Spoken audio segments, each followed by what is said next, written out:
साईश्वराय विद्महे सत्यदेवाय धीमहि तन्नः सर्वः प्रचोदयात्।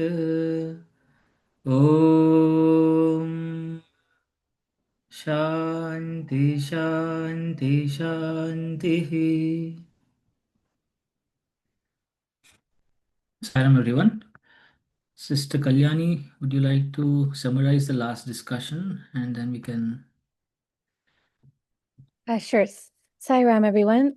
Last time we were continuing the same chapter where Swami is discussing the Prasthanatraya, the three foundational texts of Sanatana Dharma, which include the Shruti Upanishads, Brahma Sutras, and Bhagavad Gita. And Swami had given a metaphor of a cow, and we had a lot of discussion about what the cow represents and the milk from the cow. We also discussed that Swami was saying that Advaita Vedanta alone is not the only correct Vedanta. Some people may believe that, but this is not correct. That all of the different philosophies, like Vishishta Advaita, Dvaita, and Advaita, all of them are based on the three Prasthanatraya, and they are all valid Vedanta. Thank you, sister. We go to the respective page and...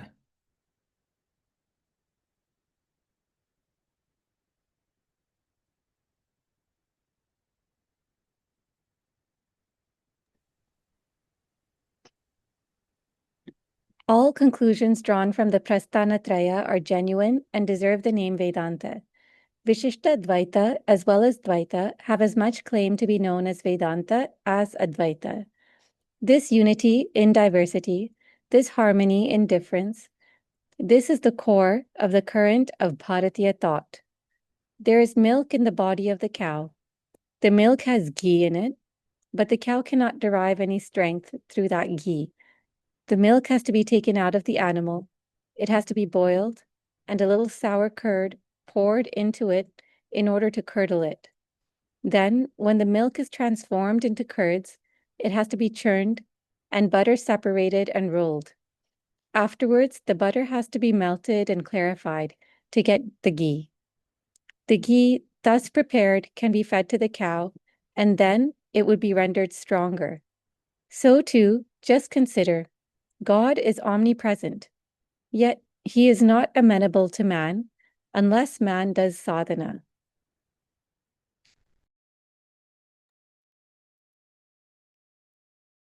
Sister, any further thoughts on this passage? I know we have kind of churned it a lot in the last week, but would like to see if anyone has anything to share.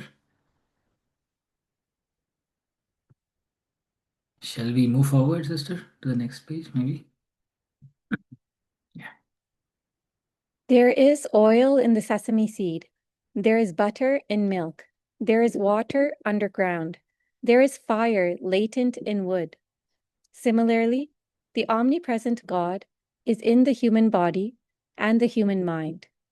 When we seek to separate him and identify him, one has to make efforts and do sadhana.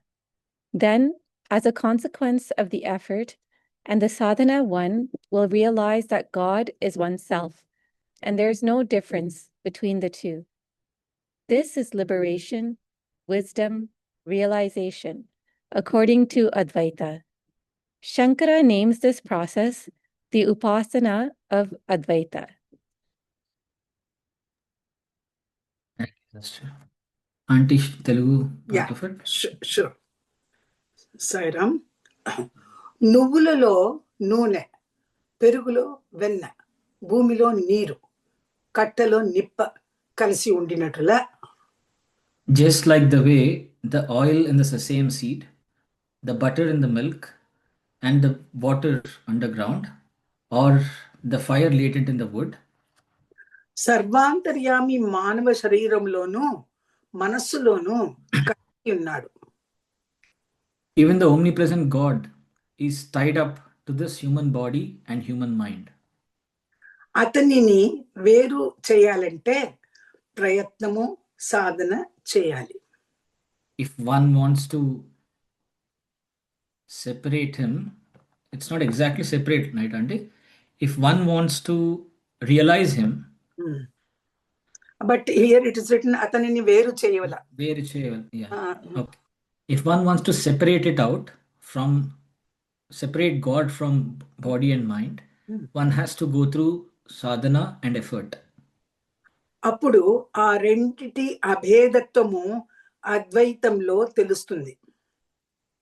Then the difference, the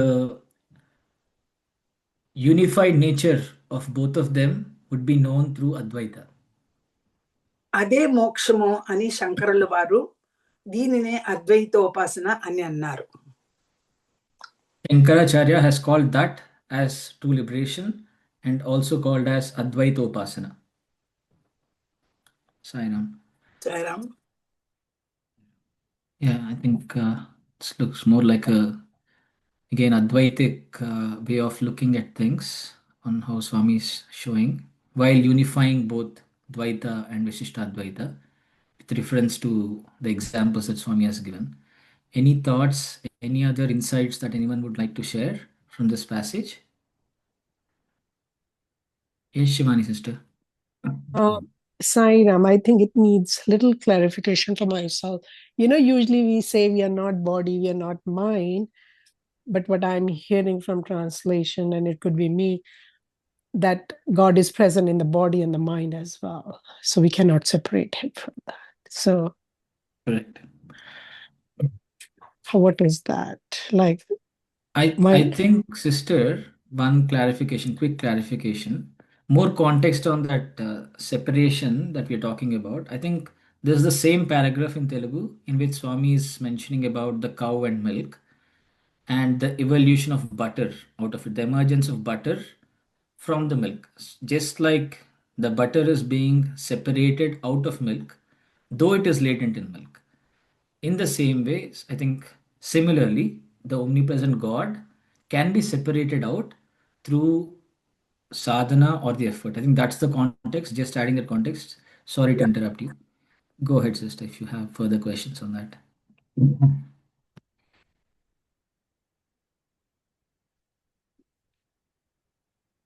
Shivani sister, you had a question? No, I don't. That was my question. That was the only question I have. All right.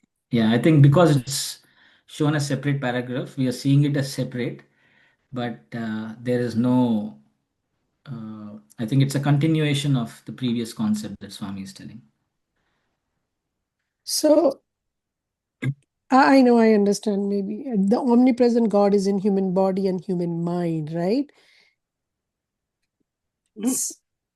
That's the correct translation, right? That's the correct translation, yes. So are we saying, and it could be my naivety, so are we saying if God is present in human body and human mind, then it's okay to listen to our mind and body? Okay, we'll ask that question to our fellow That's what I'm saying. sadhus. I might be little here, very elementary level question, No, but no. I think I need that clarification. I'm just want to I'm discuss. sure your question is more like sesame seed or the milk, and the butter will come out very soon. Let us see what others have to share. Very beautiful question. So, if God is present even in the human body and human mind, then why should we not identify ourselves with mind or body and listen to it? This was the sister's questions. So, any yes, Sanjayana? Sairam Sitaram. See, I think the answer is in the previous section also. I think, see, butter is in milk, But if I heat up milk for however long, will I get ghee out of it? Right? So first we have to distinguish the butter out of the milk. Similarly, if I just listen to my mind before having recognized God in the mind will lead me in the wrong places. Oh, yeah. Okay. Yes, yes. So if first we have to, and there's a beautiful Kodaikanal interview regarding the same question that has been shared in this series previously by either Sitaram or Sai Satish. One of the students asked Swami the same question. Swami, if everything is God, like the mall, shopping, movies, why not enjoy it? And Swami very nicely answered. Swami says, yes, once you realize it, once you recognize that, yes, you can go and enjoy it. It will not create problems or it will not create bouts of ups and downs, happiness and sorrow. But until then, don't. Um, and this is also commonly in Advaita, it's a two-step process. First, most of our problems are due to error. I think it's referred to as adheya and ajnana.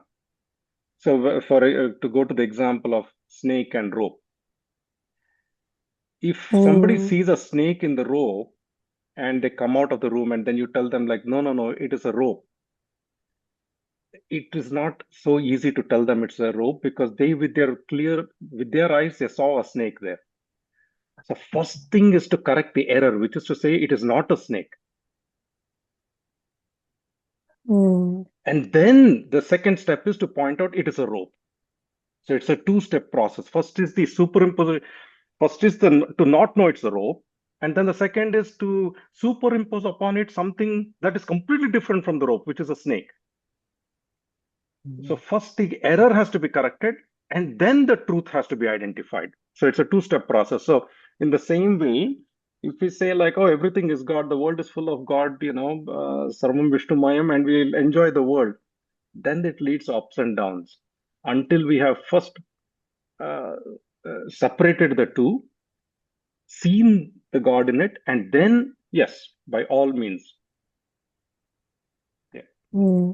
And through sadhana and efforts, we can see that oneness, right? Perfect. Okay. Yeah. Thank you so much. Beautiful response. Any other thoughts? Any questions? Yes, Auntie.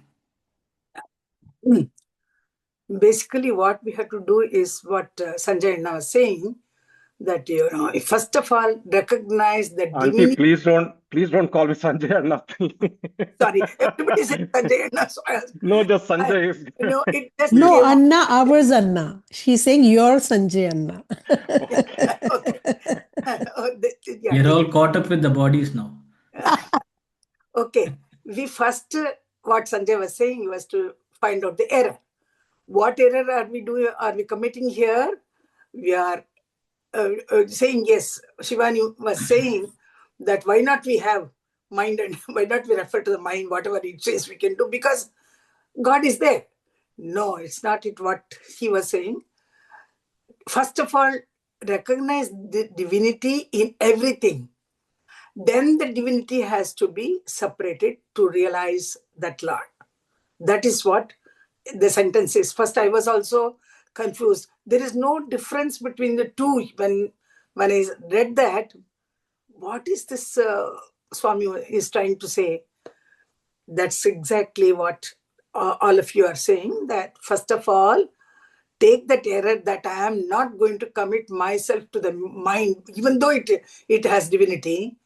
The divinity has to be separated from it, and then I will get the realization. Saira. Thank you, Auntie, for clarifying on that. Any other thoughts? Yes, Kalyani sister. I'm just wondering, that word kalisi yunnaru, it means that, I think you said tied up, is it? Then, yeah, Swami sister. Am I correct, Sitaram? సర్వాంతర్యామి మానవ శరీరములోను మనస్సులోను కలిసి ఉన్నాడు. Yeah, not exactly tied up. It's more of Mix he's up, part of it. Yeah, he's mixing up. amalgamated with it, Okay. something like that. A part. Immanent might be a good word. Immanent. Hmm. Immanent also is a good word. Yes. So I guess like when you're separating butter from milk, so I guess Swami's giving four different examples. I was just wondering if there's a significance to each of those examples. Like when you separate butter from milk, uh, then the milk that's remaining has no more, like you can't make butter out of it again, right? As far as I know. Okay, so I was just wondering in that way, is a metaphor there a bit limited? Because like when you separate God from your manas and body, does it mean that there's no more that God in there? Question, sister. We'll open up the floor for responses. Any thoughts? Body and mind are only matter, isn't that, Kalyani? Yes, Auntie. Then the matter has no conscience in it.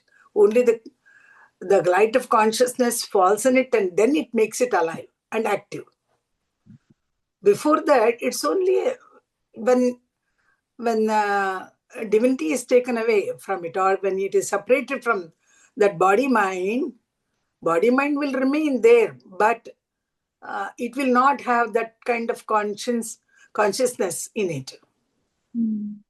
But then how are we going to use it? Sairam. Yes, Sanjay. Sairam, Sitaram. I think this is one of those situations where an example is just to point out one fact. It should not be carried through. So this is pointing out the immanent nature of God in everything and the omnipresence of God. That is all it's pointing out. The example is just to help us understand the immanent, which is like hidden but cannot be gotten out until something is done, and the omnipresent nature of God. That's all the example is supposed to help us understand, not anything beyond that. And as to where does God go now? Out of the butter we get ghee. Now, what happens to the whey that's left behind? Is there God? That's not. It's not a one-is-to-one example that's supposed to carry through all of it. It's just to explain the concept of the immanent nature of God in everything, or the underlying substratum of everything in the world is God, everything in the creation is God, and also the omnipresence of it. That's where the example ends. And this is a common explanation that is given in many parts for many examples in the Upanishads, and especially Advaita. Thank you. Thank you, Anna. Just adding to what Sanjay brother has said and Mani auntie also has explained, I think the moment the butter or the oil or the water from the underground or the fire has emanated from the wood, the realization that this fire has come from this particular wood or the water has come from this, what it means is the milk is even more sacred now. The sesame seed is even more sacred than what I knew earlier, isn't it? It's actually the other way around, where the milk is not becoming useless once the butter is out of it, but the milk is becoming even more sacred, even more sanctified, and now I see even milk as a tirtha. Even I see a sesame seed as a representation of the oil, and the underground as the representation of water, and each of our bodies as a representation of God, right? I think that's the viewpoint you'll get as we understand that this is what is emanating from this, right? I think if we look at it that way, that is when we are reaching the final state of liberation. So liberation is not giving up the body or giving up the mind, but it is to put effort, complete our sadhana, and realize that this body is not just body. This mind is not just a tool that is given to us by chance. It is the greatest gift that we got to experience that butter, that oil, that fire, that God, so that we can enjoy this life and we can also make others, serve others with the same feeling. I think even in Rudram, Namakam, if you, I think most of us are familiar now. Ayam me hasto Bhagawan, ayam me Bhagavat taraha. So that line towards the end of Namakam, the 11th Anuvaka, which means the moment you realize Shiva in everything, the hand that is holding this Shivalinga becomes even more sanctified than Shiva. Bhagavattara. So can you imagine, like, the way we look at the things will completely change. You'll see everything God around you, and the moment you see everything God around you, you feel that it is even more greater than before. So I think that is how Vedas have signified, I think, emphasized on understanding this unity among different forms as one single factor, which is God. I think that would mean the upasana of Advaita is how I'm understanding it, sister. But I'll stop there. Any other thoughts? Thank you so much. No, that's wonderful. And I was also wondering about, like, especially in the example of the fire and the wood and the oil from the sesame seed, like the original material, like the wood and the sesame seed, they get completely lost or completely crushed or burnt. So is that something that should happen with our mind and body as well as we are doing sadhana to try to realize the Lord? I think, yeah, I'll open up again for questions, but I think it was answered in a sense by what others have told earlier. It is the feeling of that it is a milk is lost. It is a feeling that it is still a wood is lost, a lifeless wood or a lifeless milk. It is more lively now with that essence. The rasa that we see within it makes it not just milk now. Yes, it is right that it is crushed out of its identity. I think that's how we should see this example rather than the physicality of itself, is my understanding. But I'll request others to share your thoughts too, because I'm sure Swami wouldn't have used these examples just for the sake of it. Uh, any thoughts, any questions, any further thoughts? I think this looks like the essence of the entire Vedanta that Swami has given us in this paragraph. While others are just giving thought to it, just one thought that emanated in my mind regarding sesame seed. Sesame seeds, I'm sure most of you would know, if someone dies in our house, like the immediate family members, especially in Indian traditions, as most of us are familiar, the sons who are performing this, every time you do the final rites, you leave out those seeds with the water, like this, okay? So last year, I think about this time, my father also left his body, where he merged with Swami. So during that time, I had this doubt on why sesame seeds have so high importance in this particular ritual. So I asked various priests, I asked various sadhaks who would have gone through this experience or who are asking me to do these things. I never got a right answer. And I think around Swami's birthday, I was randomly listening to one discourse, and Swami is just telling about this because I was thinking about it so intensely. And Swami gives an answer saying the sesame seed represents something called sneham in one's life, it seems. Sneham means friendship, a kinship, a kinship between the bodies and minds. So sesame seeds represent sneham. That's why Swami tells whenever immediate family member is lost in your family, when you leave the sesame seed, you do something called masikams. Every month, the sons will be offering oblations to their father, and we are supposed to do certain rituals on a particular day, the day on which the person would have passed away. So on that day, we do this every time we leave the sesame seeds. So Swami is telling the 12 times that you do represents that you are slowly giving away that kinship or that friendship with that body which would have given birth to you or any form. It could be mother, father, brother, sister, any form that is part of your life.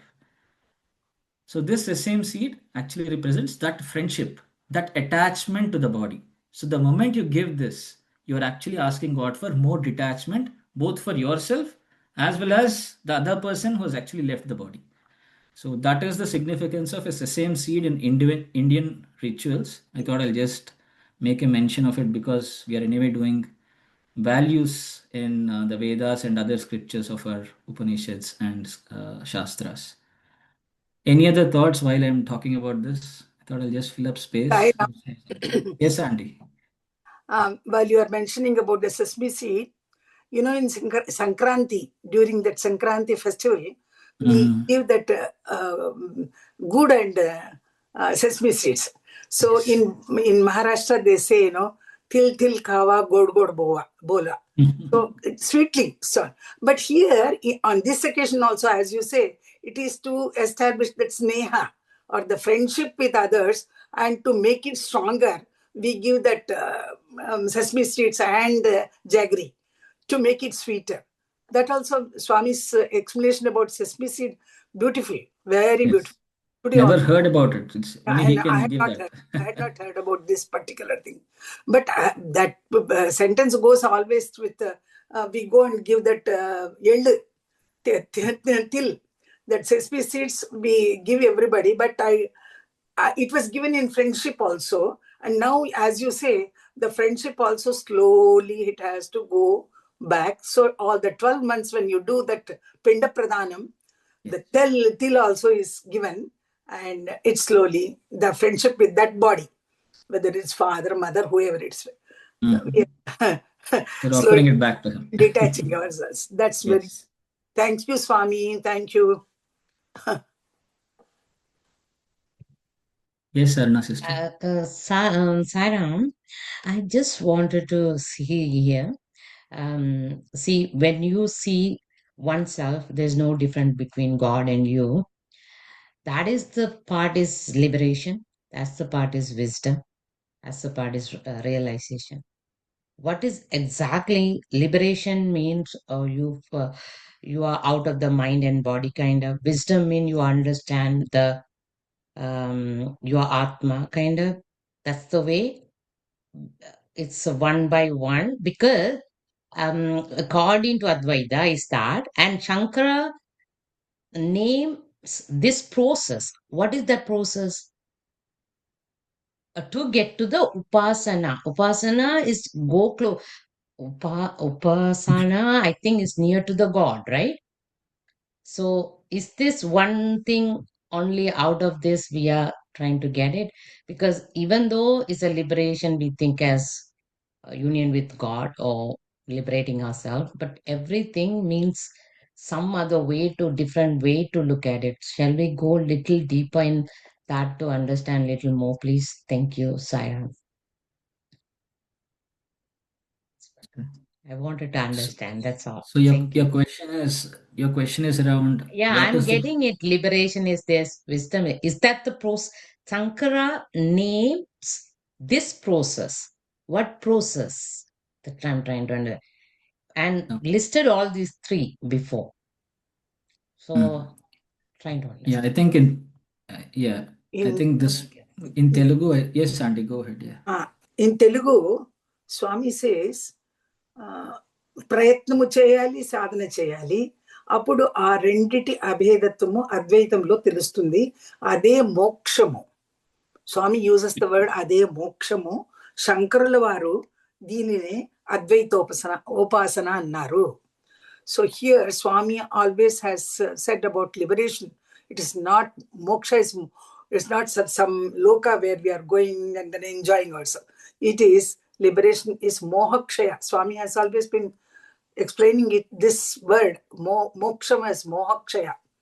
When you are detaching yourself from this body mind complex, that and your detachment with others also, with the family members or whoever it is, then it is liberation. Saira. And further you can add. I think, yeah, the process here he has used a little extra English just to elaborate on that. But Swami has very succinctly told that this is liberation. He has not mentioned the words wisdom, realization, or anything. Swami has said this effort and sadhana leads to that state of liberation. And Shankara names this also as Advaitopasana, means Oh, okay, sitting okay. near to Advaita, which is the non-dualism.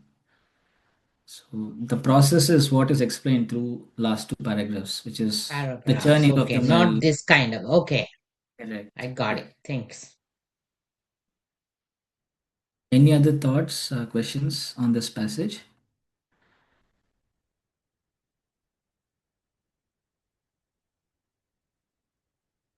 Okay, let's liberate ourselves from this paragraph. Okay, Sanjayana, go ahead. Sairam, Sitaram, I just wanted No to problem. notice one thing here. You know, when Swami says Upasana of Advaita, he is, because that seems to somehow Mislead. indicate, Mhm. well, not mislead as much as, because in the previous paragraph, Swami does try to help us wrap our head around the harmony of the three paths. The Mm. Dvaita, Vishishtadvaita, and Advaita. Swami says they are not separate, they are not different. And he says this harmony of difference is a core of the Bharatiya thought. So I feel in somehow Swami is trying to, until the state of Advaita is reached, until duality exists, one has to even approach Advaita through Dvaita. Mm. That is what I'm saying. I don't know if that makes any sense at all, but because what does it mean to upasana of Advaita? Because if you're worshipping or adoration of Advaita separate from you, that means even Advaita, until the state of a jnani is reached, it all has to go through Dvaita in a way. In a sense, there is no point in arguing with a Dvaitin or a Vishishta Dvaitin until you become a jnani. There's no point in debating about Advaita being higher or lower than Dvaita and Vishishta Dvaita until one has become a jnani. I feel somehow Swami is trying to uh, uh, help us understand it in the right perspective. There's no point in talking about Advaita until one has become a jnani. It's good. It's good to know the path. Uh, yeah, like they're trying to indicate the harmony of the three paths. Just want to share that. Yes, Anna. Yeah, I think probably in the next paragraph, Swami starts asking questions about Visishta Advaita, and we may get little more context on why Swami is ending here saying that this is Advaita Upasana. Like you said, Upasana is again stepping into Dvaita, isn't it? You do Upasana or you sit near something if you are separate from something. But Shankara is calling this Advaita Upasana. It's an ironic statement, isn't it? You're sitting near something, but there is nothing other than you. Then what is Advaita Upasana at all? Right? But that is liberation. I think that's what I think Sanjayana you're mentioning as well, where through dualism we will evolve into Advaita, but once you set your foot in Advaita, the state of Advaita, there is no talking about it. There is only experiencing. We will probably move to the next paragraph, sister, and learn a little more about other lines of philosophy so that we understand why Swami has started off with Advaita and what we should travel towards. Sairam. Now about the upasana in Vishishtadvaita. Is the sadhaka to consider the God whom he yearns to adore as different and separate from him, or as a part of him, associated somehow with him? This is the question. Now for the answer. The jiva is the soul of the body. God is the soul of the jiva. Having one's faith fixed thus, adoring God is the means that Ramanuja has propagated. All this cosmos is part of him. It is in him. He is the inner motivator, and he is present in all. That supreme person can be known only through unflinching devotion, prapatti, sharanagati, total surrender, tvameva sarvam mama deva deva. You are my all, O my God of gods. You are my only master. This is the attitude one has to develop and make one's own. The upasana, sitting near, steady worship, of Dvaita, the Jivatma and the Paramatma relationship is as the husband and wife relationship. The full, free, supreme Vishnu is the husband, the master, the Lord, the ruler, the provider. The individual is the ruled, the dependent, the wife. This method of sadhana has been taught by Madhvacharya. Sairam. Auntie, maybe you can just do that one paragraph of Visishtadvaita. Yeah, because there are a lot of things to be discussed. Correct, correct. Then we'll move to the third one, which is Dvaita. Yeah. Ika Vishishtodvaipasana. ఉపాసించతగిన పరమాత్మ తనకు వేరుగా ఉన్నట్లు భావించాలా. Now let us move to Visishtadvaita Upasana, the Upasana of Visishtadvaita. Is the sadhaka now consider the Paramatma as separate from him? Yeah. లేక తనతో కలిసి ఉండినట్లు భావించాలా సాధకుడు. Or does he need to consider God as part of him, as one with him? ఇది ప్రశ్న. This is the question. ఇక జవాబు. Now the answer. జీవుడు శరీరానికి ఆత్మ.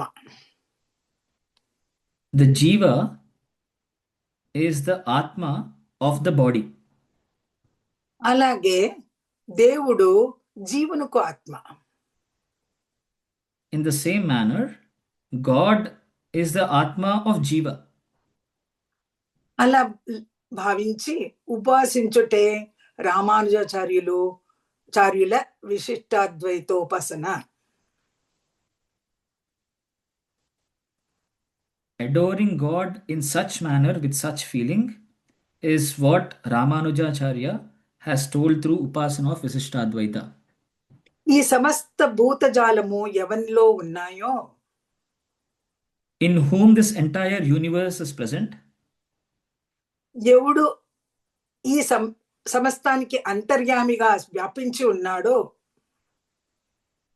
the one who is present across the entire universe as the indweller, ఆ పరమ పురుష పరమాత్మ అనన్య భక్తి ప్రవర్తితోనే లభ్యమవుతాడు. that supreme Purusha, the Paramatma, can be attained or obtained only through ceaseless devotion or faith. Bhakti and Prapatti also Swami mentioned, right? Yeah. అని పరిజ్ఞాన ప్రవృత్తి పూర్వకంగా పరమ పురుషోపాసన చేయుటయే విశిష్టాద్వైతము. Thinking thus and adoring God with that wisdom is defined as Visishtadvaita. త్వమేవ సర్వం మమ దేవ దేవ, నీవే నా గతి. இந்த reel work for medicine temple பார்க்க நடக்கிறது. அதான் அப்பா இன்னைக்கு வைக்கல. சிவதாசன், பிரதர் சிவதாஸ். உடாண்டுட்டு நான் அதெல்லாம் செக் பண்ணவே இல்லை. He was talking to someone, I think. Yes. Okay. త్వమేవ సర్వం మమ దేవ దేవ, నీవే నా గతి, నీవే నా పతి అనే అనన్య భావంతో ఉపాసించుట. The feeling of you are my everything, my Lord, you are my destination, you are my master, such Ananya means what? Aunty? Ceaseless, No, without a break, right? with a break. Other than that, Ananya. Other than that. Having that unified feeling in Visishtadvaita, that unified feeling is being adored. I will stop here so that we We'll can. stop here. Yeah. So this is about Visishtadvaita. On what are the questions one must have for this upasana, and Swami is giving some answers in terms of how a devotee or a sadhaka would see God as, and what is that relationship between body, God, and a devotee. So, any thoughts, any questions, any insights that you all have? Understand the translation is a little challenge here, but it's a little disturbance. But yes, Shivani sister. This is insight, and again, I might be a little naive here. No question, just the insight, just sharing my thoughts here. That Bhagwan is in many different ways, like we have read other Vahinis as well. The essence I'm getting that in different ways, he's telling that you and I are one, and the only way is have faith in me. I mean, he wrote so many Vahinis just to tell us this, and are we really crazy people that we don't understand that? Like he has given examples, he's telling in Gita, in here. I'm just looking at Bhagwan, I mean, an individual that Bhagwan is saying, okay, if you don't understand this way, try to understand this way. If you don't understand this way, try to understand this way. I'm just kind of feeling a little disappointed of myself as well as an individual that I'm keep seeing, and it just the needle comes back to the same thing. Have faith and devotion. Have faith and devotion. You will realize me. You will realize me. You will realize you and I are one. And still not getting it. Just an insight. Sorry, It thinking out sounded, loud. oh, that is good. It sounded more like a question to all of us, a burning question that every sadhaka must have in their mind. So I'll open up the floor for that question. And the question is, if Swami is telling us in so many ways that I and you are one, then where are we missing the bus? Like what is stopping us from not aligning with what Swami is telling? Recording in progress. And Any thoughts? I can talk about myself in the sense for 4 years we have been in this study circle. We read other Vahini, and I know I'm reading it, but have I realized not yet? And I can say it's just I guess, you read, you are in that satsang, you feel empowered, you feel that's it. And then the Maya just engulfed you. Of course, it's a very steady process, but to me, it's so powerful. Am I giving that power to Maya, or Maya is so powerful? I don't know that. It's just thank you. Thank you, sister. Any other thoughts?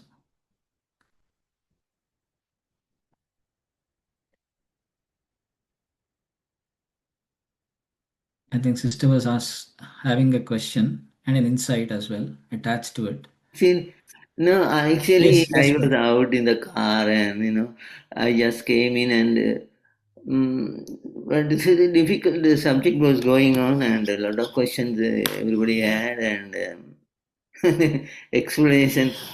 Um, but Sister Aruna's question about the Advaita Upasana, so they are, Bhagavan didn't give the particular sadhana, he didn't give that sadhana. But in the next step for the Visuddha Advaita, he says Bhakti, Prabhakti, Saranadina. But they are in the Sangara's Advaita, he didn't particularly mention, but sadhana, generally sadhana. So it could be in any sadhana now for Advaitist. So, but Sanjay's question was now, What I understand is, okay, this is my understanding. So even though there is a harmony between these three types of philosophies, still there are people who can be named as Advaitist, Visuddhadvaitist and Dvaitist. Still, for example, I consider myself Advaitist, okay? For example, so there are people like that. So for people who believed in Advaitam, their upasana, the Bhagavan, and he's saying any sadhana. They know what sadhana is. Anything is sadhana. The devotion is not mentioned there. Particularly didn't mention here, but for the Visuddha Advaitam, he is mentioning devotion. So for the Advaitam, he didn't particularly mention anything is okay for them. So, and also I for the question was there, I don't know, the separating, the oil in the sesame seed and the fire in the wood. And so actually, Bhavan in one discourse said, taking in the iron ball, which is red hot, will emit energy. So likewise, in the heart we have the Atma principle. So that will spread. That's what Bhagavan's discourse is saying. From the Atma comes a power to these all bodies gradually coming down to even the physical body is functioning, the senses are functioning from the energy that is from the Atma which is in the heart. Okay. So the whole body and mind is permeated with this divine energy coming from the Atma which is seated in the center. So somehow or other, now is spread. Our energy is spread through all these inner organs, outer organs is spread. Now we have to withdraw it. Now we have to bring it back, concentrate it on the Atman, and so when our energy is not flowing through this Antakaranam and the out organ, then we are more powerful. No? We are more powerful because our energy is not spent through these organs. So at that stage, we are said to be liberated, or moksha, or the word is given now. So, and always Sanjay's questions are very tricky, and I always thinking that he dissect each word or sentence. Sanjay dissect and ask. See, his question was very difficult to understand. But for overall speech, what I say is that there are three types of sadhakas who follows Advaitam and Visuddhadvaitam and Dvaitam. So for each of them, Bhagavan is giving this upasana, that upasana, for the sake of he didn't want to disturb the system of our system. No? So he's saying, this is what Sangrasadvaida Upasana, this is what Visuddhadvaida Upasana, this is what Matvar's Dvaida Upasana. No? This is going to say that one.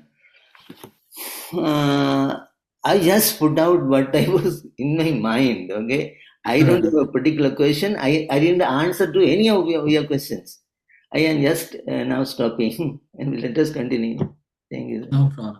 Thank you. Thank you for sharing your thoughts. And it is always better to make our mind silence by sharing with others, which you have done. Now more will go inside, right? Because Yeah. Yeah. Thank you. Thank you for sharing. Any other thoughts? Any other questions? Any other insights on Visishta Advaita that Swami has shared today? Yes, sister. Regarding Sister Shivani's point and question, I guess the reason why we don't always, we keep forgetting, or we keep forgetting this truth that Swami's telling us again and again is because our tangible experience is so different. Like you get so easily overwhelmed by like emotions or physical pain, you forget that you're God, or like those kind of thoughts don't seem as real to you as like the mundane world at a physical level, at emotional level. You experience those things so tangibly. So I think that's one of the reasons why I feel I keep forgetting, or yeah. So if anyone has any suggestions how not to forget, that would be great too. Thank you for sharing, sister, for that. Any other thoughts? Any other? Yes, Sanjana. Sairam, Sitaram. To Shivani's question, I think it's two-part. One is, I think it goes back to our seriousness, the mumukshatva. So I think it's been covered in this series in the early chapters about the sadhana chatushtaya and the shat sampati. It goes back to this, and there is no shortcut around those things. And each of us has to ask ourselves um, how I think somebody used maybe you or she used the example of on the bus. We have to take the first step onto the bus, right? So in the same way, I think we have to ask ourselves, what is it that I am not doing correctly? And Swami has answered all these questions, and the Upanishads have answered these questions. That is one thing. But I also, a second part I wanted to share was, I'd heard a talk long back where this exact question was answered. Even for a full-time sadhaka, somebody who's constantly doing manana of what has been heard so far or what has been understood so far, even for such a person, why this is so hard. And this talk lays it out as four, uh, four aspects of it. The first is it is too close to be seen. It is not somewhere else, right? It is literally the fact that, it's like this to know that, how do I know that I have eyes? I don't need a mirror to know that I have eyes. The very fact that I'm able to see tells me I have eyes. So it is that close to us. The very fact that we are having this discussion for a jnani is proof that I exist. That the very Brahman, whose existence is what is making me speak right now. So it is that close to us, and that subtlety is lost oftentimes. The second point is it's too simple to be accepted throughout our life, right from the time we are born. Everything is a complex process. We have to see something, we have to recognize it, we have to find its name, its qualities, its attributes. And then there are processes like, if I have to get this, I have to go there, I have to do certain things. If I have to get a job, I have to get. So all this, there is process. Our mind is so used to doing processes, long rituals and journeys to get somewhere. And this is right here, right now, already existent. It is so simple, and our mind finds it hard to accept. The third one is it is so subtle, meaning it is not a physical object. It is not something that our eyes can see or our mind can understand or the intellect can analyze. No, it is what makes all of that possible. It is so subtle. And the last one is it is too good to be believed, meaning, when Advaita promises that once you are aware of this, all the suffering in the world will disappear. You will transcend it. When your suffering disappear doesn't mean the suffering goes away, but you will transcend all the duality in the world. It is, it is like, it almost seems like, the snake oil vendor. Does such a thing exist? And I think those four things I always had made notes of that.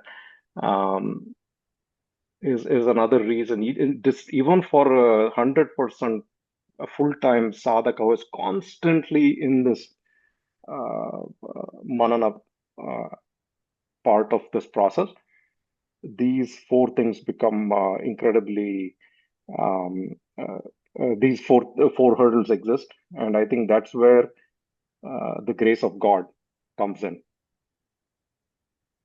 Beautiful, I'll Anna. stop there. Very nice explanation, Anna. I think I'll just say one thing about the word you used as hurdles. It is very similar to when Swami used to tell in his discourses that Swami, please control my mind. It is very bad mind. Then Swami used to scold the students when somebody tells that mind is bad, because that is a gift given by God and you made it bad. In a similar manner, I think these are not hurdles. He's so approachable, he's so amenable, he's so accessible. It is actually not a hurdle. But we have, because we have created so complicated world around us, because it is not in such a manner in which we expect, we are thinking it's a hurdle, but it's not a hurdle. It is hurdle free, actually. Just like Swami tells, leaving a kerchief is that easy. I think this moksha also Swami tells like this, you'll get it in a second. And I think that's why I think the great devotees such as Surdas, I think when Krishna appeared before him, he's a blind person, and Krishna appears before him and asks, "Do you want eyes to see me?" And then he tells, "No, Lord, no, Krishna, I do not want eyes to see you, because the moment I get this charma chakshus, these physical eyes, I will see everything except you. I am happy to be blind and still enjoying and listening to your anklets." So I think that those devotees have set such a high standard in telling that you cannot you cannot experience God outside unless you've already experienced him within. I think I think all of us here have repeatedly mentioned that withdraw our senses, withdraw those energies, and turn it inward. I think that is what even Shankaracharya has told today in our GTS I Center study circle. Also, the discourse was part of summer course. I think in 1980 or 1973, not able to recall. The entire series was on Bhajagovindam, and Shankaracharya, who stands for Advaita, who believes that there is none other than me in this entire world, he has his most popular work is Bhajagovindam, which is Visishtadvaita, which is Bhakti and Praparti. So that itself shows the importance of one having a relationship with God within. And I think Swami has beautifully given the answers here as he starts off saying these are the questions that one must have. And the answers are Jivudu Shariraniki Atma, right? The Jiva is the Atma for the body, correct? Without which we are Shavas. But for Jiva also there is Atma, which is God. So it's a beautiful relation between body, the mind buddhi complex, which is Jiva, and the Atma, which is actually giving life to all these three. So for everything that is shown outside as a beautiful building, there is a foundation below. For the beautiful trees that we see in Canada now, I think in the spring we see beautiful green trees as we drive across 401 or any street, different colors, so much beauty to our physical eyes, but we never think that there are these lively roots which are sitting underground throughout the year, waiting for that sun to come and shine on it, waiting for those rain and shower to fall on it, and they bloom out and they grow, they germinate and quickly come up and give us happiness. I think that, Sanjayan also mentioned about Adheya, and the other word that Swami uses very often is the twin word, the pair which Swami uses, Adheya and Adhara. Without Adhara, there is no Adheya. I think if we are able to remind ourselves continuously about these words itself, they itself will ensure we are turning inwards, because there is nothing which is more beautiful than that which is unseen, and that can be seen only through our inner eyes. I'll pause there, but any other thoughts? Aruna sister, you had your raised hand. Yes, Mani Yes, auntie. brother. Yes, just to add to this thing, I was thinking only way you can see the God or you yourself close to the Lord as far as you keep yourself happy or content. If you're affected with any of those things, that's mean you are away from the Lord. That's the way I think. So when we are hearing all these Swami's words and all, it has to give the contentment or happiness.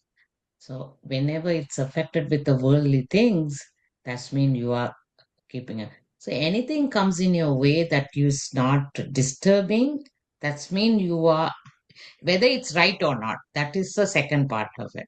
Affecting you, that's mean you are away kind of. Only I will say it. Thank you, Sarah. Sister, thank you for sharing. Mani auntie? Sitaram, you were saying about that first paragraph when we read that we come to the understanding that Shankaracharya, he was not only a Advaiti, he was Vishishta Advaiti also. But I say it is Dvaiti, he was also Dvaiti.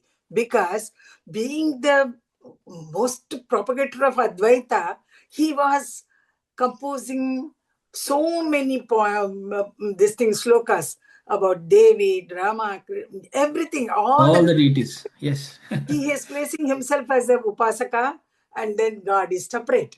So that's that way, through Dvaita only one can become Advaita. That's also a part of the teaching which we are getting here, I think. And the other part that, he is being so accessible, so close to us. Why we are not able to recognize?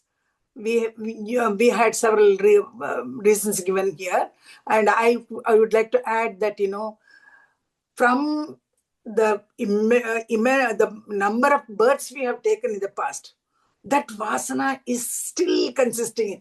It is continuing with us, so that even after manana, that vasana, that impression which we have had with that mind, it is still polluted. So the first of all, to clear that pollution and then make it purer, that is our sadhana. First we have to clear our minds, purify our minds, then only we can just have a glimpse of that Lord.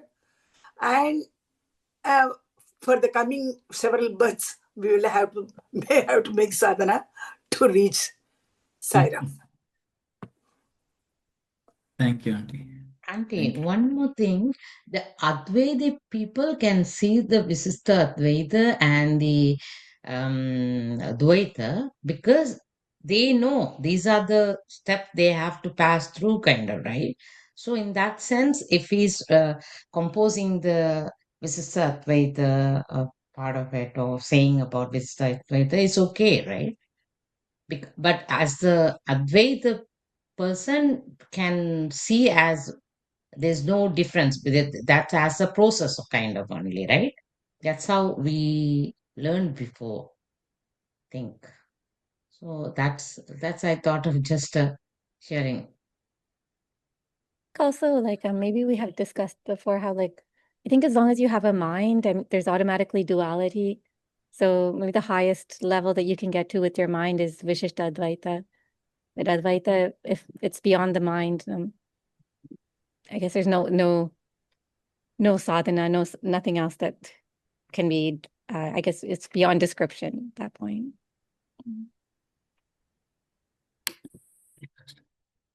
Yes, Shivadas. Yeah, so actually, great people like Sangara and others, all great, all Mahatmas, they show the way, so that all people have to progress, no? So they wrote to the level of the people, no? So they wrote about bhakti, everything they wrote about, so that everybody can climb up with using that, no? So that is their greatness, no? So that is what they are, and so they wrote everything. And also, then in last study circle, Sai Sadish said that the sweetness is in all three. He mentioned about the importance of the sweetness in all three philosophies. So So the bhakti, whether Advaitin or Visiddhadvaitin or Dvaitin, the bhakti is a must, and the bhakti is there and the sweetness is there. So there is no difference at all as far as the devotion to the ultimate God is concerned. And I want to say something. The philosophies believe. So, for example, Advaitin will believe or may believe that the same entity is in each and everybody, which is God. There is no less, no more. No, that's what Bhagawan is always saying that. No, each and everybody has in his core the very same divinity. That's God. But it is not it is not everything. It is beyond that one also. No, it is not within the beings. It is apart from the beings also. So he is a complete totality, which is Sai. I believe, I tell you that because Sai Sitaram, I found out that he's a strong belief in Sai principle, and I too believe it after so many years of in this devotion path now. So he was the only person just before we were created. No, so he was the only person, and he created this one, and he created as his image. Yeah? He created us as his image, as his image, like in the Bible also saying that one. So the Advaitin believe that the same entity is everywhere. That's the thing. But Visiddhadvaitin and Dvaitin may not believe to that extent. That's a different. That's only the difference in the philosophy wise and the approach wise. But to become the master of the senses, everybody has to do sadhana. That's no question. Everybody has to do sadhana. But philosophy may be different. But yeah, this is what I want to say, and stop now. With this, I will stop for a while. Thank you, sir. Thank you, brother, for sharing your thoughts. Any other thoughts? This Visishta Advaita is such a deep ocean because there are so many devotees that come to your mind when you think of a relationship between God and devotee. One such devotee is Annamaya. I'm sure all of you would have heard about the last final phase where Annamaya is singing his song and Lord Venkateshwara, he comes down to him and requests. Annamaya is asking, please merge me in you. I am done. I have done what is required in this lifetime. I've written songs on you. I've loved you beyond my breath. Now merge me within you. Give me that moksha. And Lord Venkateshwara is telling in response to that, saying that, Annamaya, can you sing one more song to me? One more song for me. It looked as if God is also bound by Visishta Advaita. You see, the God who is the epitome of Advaita, he is also bound by something. And what is that? That is the devotion. That is that prapatti or bhakti that one has towards that separate entity. It is none other than our own selves, as per Advaita. But the beauty in Visishta Advaita is the emotions, the expressions, and anything that can be seen and experienced through our senses, the mind, body, the buddhi, all these can experience in full the completeness of God. I think that is the sweet spot of this Visishta Advaita. In all these philosophies, that's why Visishta Advaita is a very special one where the avatar is being believed as God.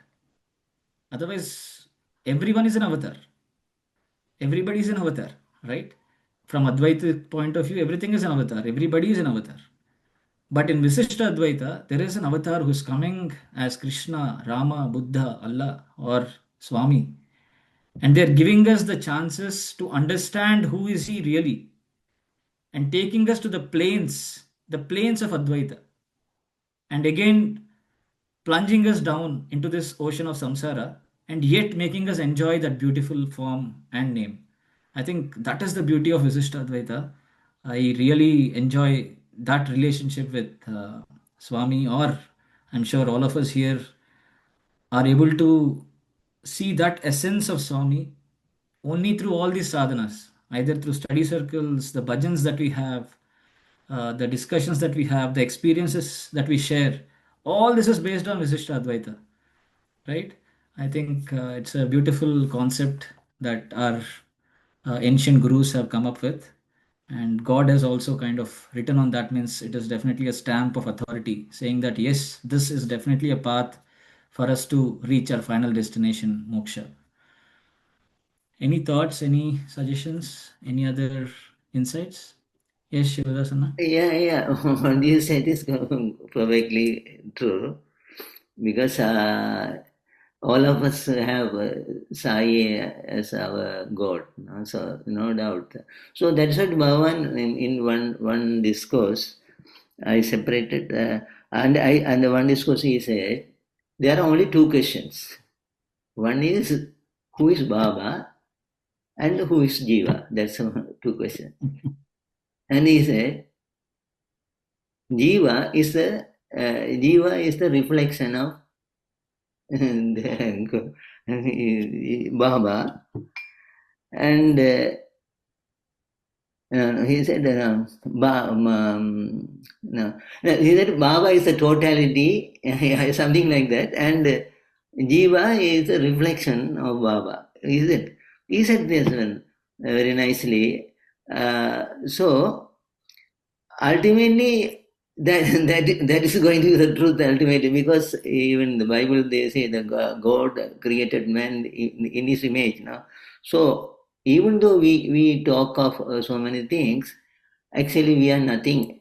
In fact, we are nothing. We actually we get destroyed actually into Him, dissolved into Him. No, so until we feel, or until the mind is there to separate us, we have this visited by the bhakti. Then at one point in time, when the mind dissolves, then there's no difference, and there's no difference. Still, Baba is saying always, still quantity is different. No, even though the waves and ocean, the wave quantity of the wave is not that of the ocean, so it is very small, very small, like an atom. No, so that's what we are. We are small atom in the totality of that Godhead. No, so whether we are thinking in terms of Advaita or Siddhartvaita or Dvaita, but as you said, the Ramanuja's bhakti movement is spread to so high because the devotion, without devotion, Baba is saying, without devotion, you can never dream of attaining anything. You won't attain anything without the devotion. Without devotion, so that's true. I agree with that. Everybody will agree with that. Thank you, Saina. Should we move to the next? But Kalyani's question was there, no? Yeah. Yes. Not answered, I don't think. See, I forgot the question also, but can she Kalyani sister, can you repeat your question? I think it was just regarding why we forget that we are God. I think I was saying that because our experience of our body and mind are so strong. I think after all this discussion, I think maybe the answer is that we have to try and yearn and churn in order to get that experience where we feel God as more real than our mind and what we experience through our body and mind. And maybe when we get to that point, we can disregard the rest. Thank you, sister. Mani auntie, you had something to say? The Vaishnavites, those who call themselves as Vaishnavas, they belong to this Vishishtadvaita, Ramanujacharya, what he has proposed. Prapatti and Sharanagati, and one more word is there among Vaishnava. That is Bharasamarpana. Bharasamarpana is also there. So all the mean the same thing. This complete surrender to the Lord. So, but that surrender will come only when we can become only the part of Bhagavan. That is Vishishtadvaita. Though I want to merge in you, I can only be a part of your whole totality. Not like Advaita, a complete merger with the Lord, and you become that Lord. You are that Lord in Advaita. But here, Lord, I cannot be totally you. I'll be a part. I'll be a small atom in your whole total concern. And that why I wanted to add that Prapatti, Sharanagati, Bharasamarpana. For a Vaishnava, these things are very important. So they have this Shankha Chakra printed on their shoulders. That Guru does it with that this thing. And then when they are completely a Vaishnavite, if he has to be admitted into that Vaikunta, and near the Lord, those things are very important, because Vaishnava, Vishnu sends his Devadutas to take us when it's all belief, to take us to that loka. And then Bhagavan accepts us only when we say that we are come tvameva sarvam mama deva deva. That Ananya Bhakti. Ananya Bhakti, you are God, only you are my soul master. So when we say that Prapatti, that's Prapatti, meaning of the Prapatti is to complete surrender. And then Bhagavan Vishnu accepts them as his devotees, and he gives them the shelter.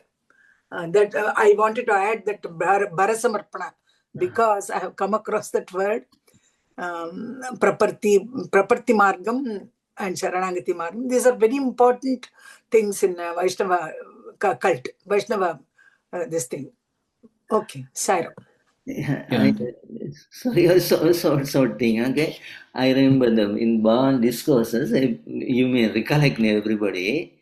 One day, Dharmaraja, just after the war, okay, end of the war, Dharmaraja noticed Sri Krishna seated in Padmasana. You remember anybody? Padmasana was meditating. Baba is saying, was meditating, tears are flowing down his cheeks. And Dharmaraja wondered, is there anybody higher than this Krishna? Then to whom is he doing the vasana? Then after some time he opened his eyes. No? Then Dharmaraja, without fear, put the question, whom you were worshipping? Who you were worshipping?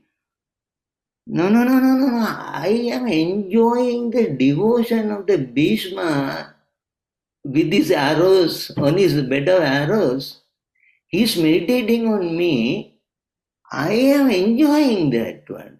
He's saying no higher person than me, but I am enjoying his devotion. And Bhagavan is saying, unless the God recognizes that you are devotee, until that such time, we can say we are God's Sai devotee or God's devotee. The God must acknowledge it. Something like that. Example is something like that. So that's what Manibhasan is saying. Vishnu has to accept it like that. But that is minor parts of that the basic philosophy. That is immaterial for us. But the God must acknowledge that we are like gopis, no? We are tight. We have no other worldly thoughts than him. No, that is the aim of everybody has to be But there's time, time. As Sister Maiman said, the vasana must get it out from the mind, Vasana is still sticking and we cannot go there. So it is time is needed, yeah. Thank you, Sayara. Thank you, brother. Sairam, I just wanted to clarify. So Bhara Samarpana means offering your, is it burdens or something? Offering your whole body, mind, spirit, everything to you. That's Bharasamarpana. And I want to lighter side of it. Those Vaishnavas who could not surrender themselves to the Lord during almost they are in the deathbed, and of course they are conscious about the impending death, and they used to send this through the what is it called, telegram. I'm completely surrendering to you yourself.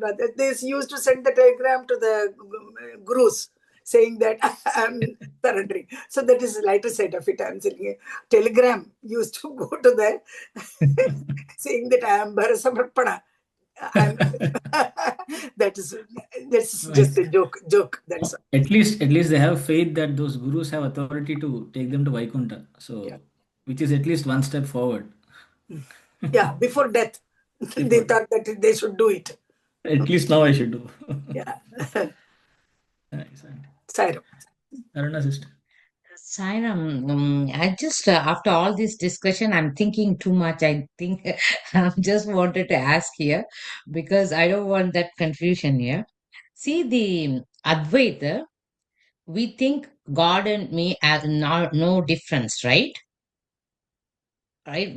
God and me are one and the same kind of is. I wanted to understand that part. And in the Visista Advaita, we are in you, God.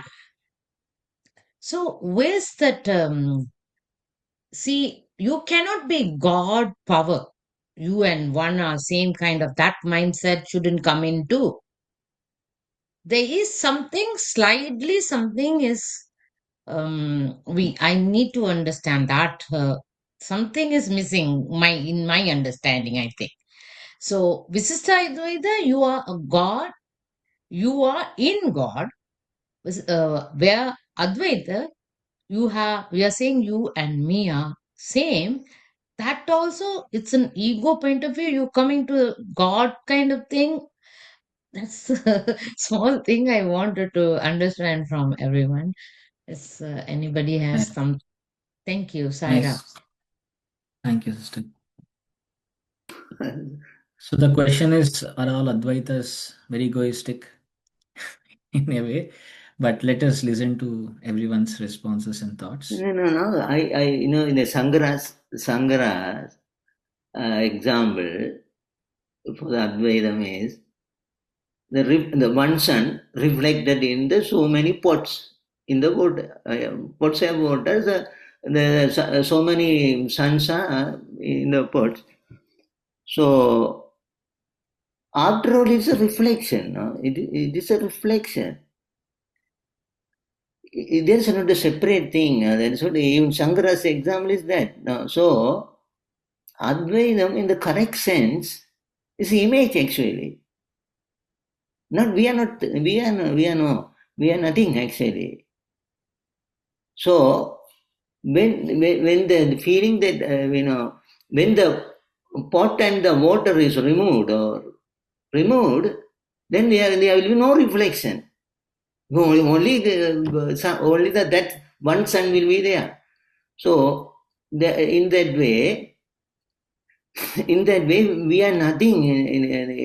Actually, in the Advaitam, we are nothing. Actually, only God is there. And in that Visuddha Advaita, my brother Sitaram gave an explanation which is usually for Advaita. He said that the Jiva is the mind-body complex, mind that complex in between the body and the Atma. No? So actually that is the Jiva part. That is the Jiva part according to Advaitam people also. That is a Jivan. Jivan is the mind, is the Jivan. Even Swami Vivekananda, everybody says, mind is the jiva. They are saying clearly, mind is the jiva. There's nothing like jiva.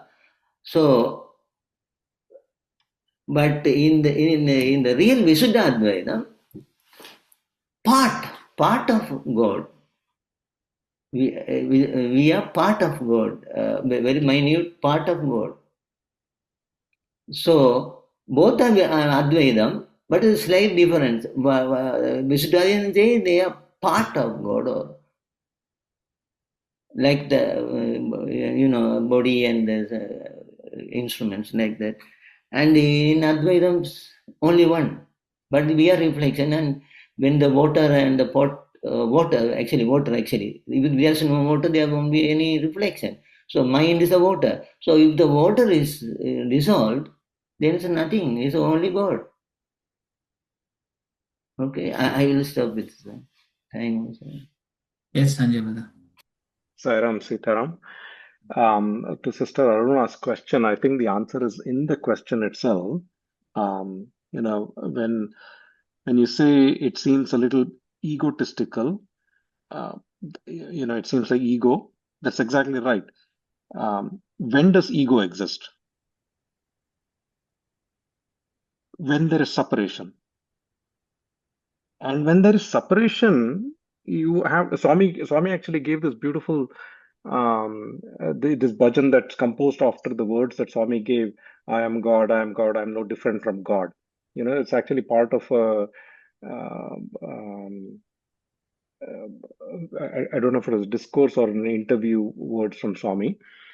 So who is the I that is saying I am God? If that stands out separate from God, then yes, it's a egotistical claim. But if it is the Swami from within us that says I am God, where is the ego there?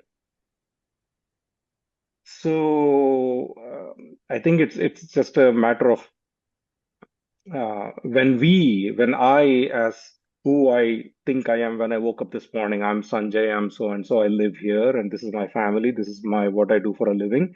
If I claim I am God, then absolutely you're right. It's ego.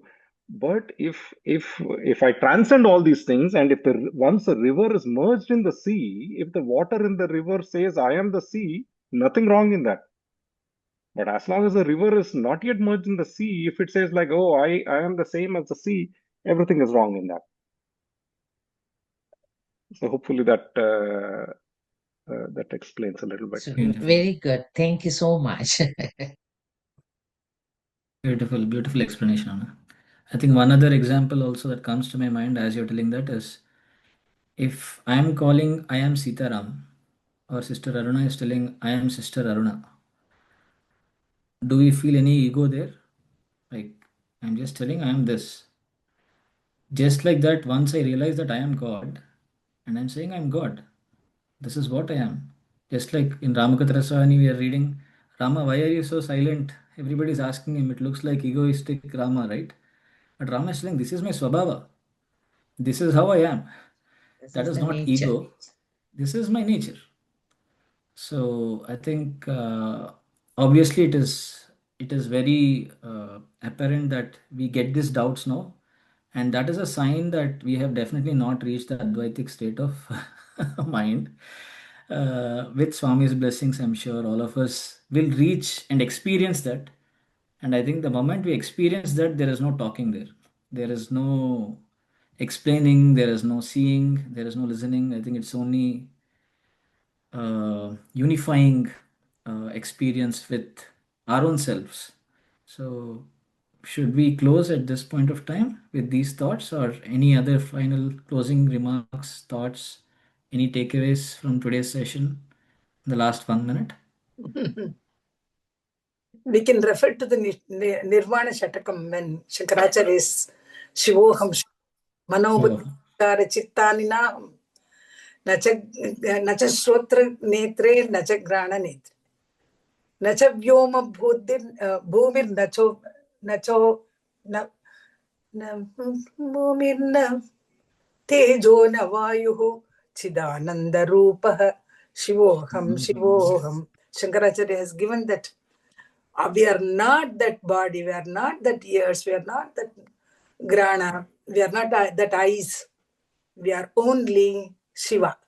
That if we can remember this Nirvana Shatakam, again and again Swami says, no, I am God, I am God. That is Shivoham, Shivoham. But this is a lot of explanation. Next week, I think when we meet again, hopefully we'll go through the first paragraph and then later on to the second one. Sure, Auntie. Thank you for sharing that. I think one final thought, because we have kind of discussed on these two aspects of the state of ego, aham, when we reach Advaita. If you see the last phase of, in fact, last few days of Swami's darshan, one of those days, I think March 20th, 2011, Swami has raised his arms like this in this gesture and did pranams to everyone. So that itself shows like how egoless somebody who has, even if you see Sathya Sai Baba as a normal person who has attained the state, right? Somebody who does not even believe that he is God, he is the avatar of Kali Yuga, even they will realize that, oh, this person is completely devoid of ego. A person who has reached that stature, even from the society's point of view, from a devotee's point of view, from all devatas' point of view, that God is doing pranams to each and everyone sitting there when Samastaloka is going on. So, so ego is definitely not a phase of Advaita. I'll just stop there and we'll end with Samastaloka, thinking of that image of Swami, and let us meet again next week and let us dwell upon these thoughts. Sai Ram.